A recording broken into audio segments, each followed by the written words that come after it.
Number 3. A lot of students will get a little nuts on this one because of that fraction. But in these problems, a fraction is actually your friend.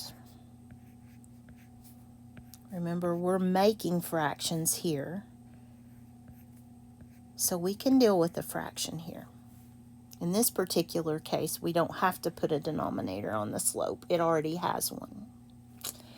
So we're going to have a solid line that shades left.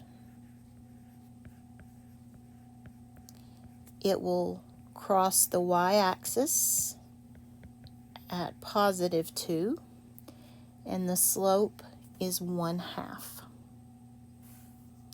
So I'm going to go to positive 2, and then I will go over 1. I'm sorry, I'm in coordinates.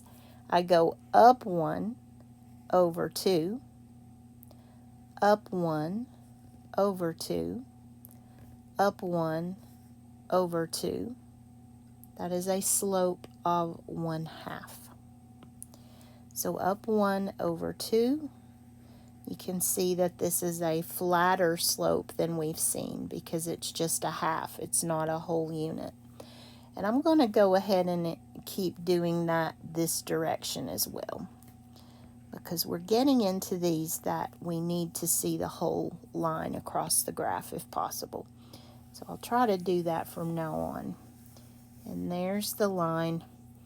It is a solid line, so I'll just let it be right there. And then I'm going to go ahead and graph the other one. We'll shade in just a second. So I have y is less than, and then minus 3. So this will be a dashed line with a negative slope, and it will be shaded left as well.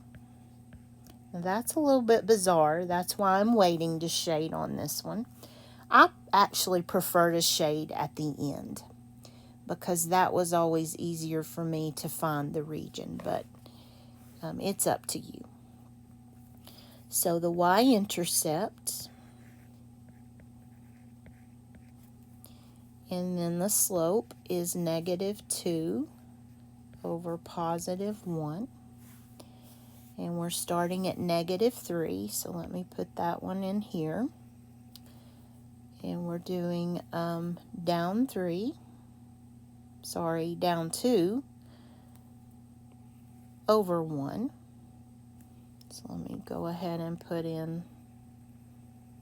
So this is an inverse slope. The first one had a slope of 1/2, and this one has a slope of negative 2 over 1. So it's the opposite. And again, I'm going to go ahead and put some points in. There's the intersection. That's very interesting to me, and I'll show you why. You want to know where those 2 points collide.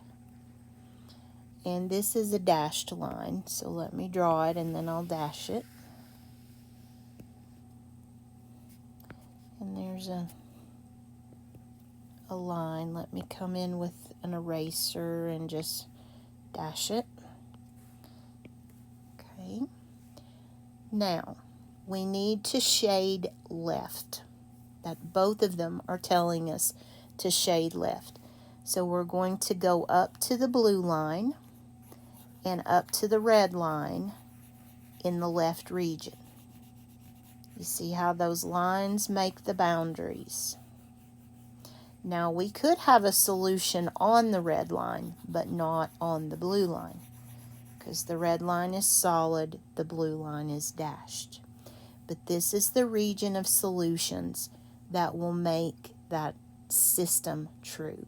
If you pick a point over here and plug it into these 2 equations or these 2 inequalities, they will be true. If you pick a point over here and plug into these inequalities, they will not both be true. So we're looking for the region that makes both of them true.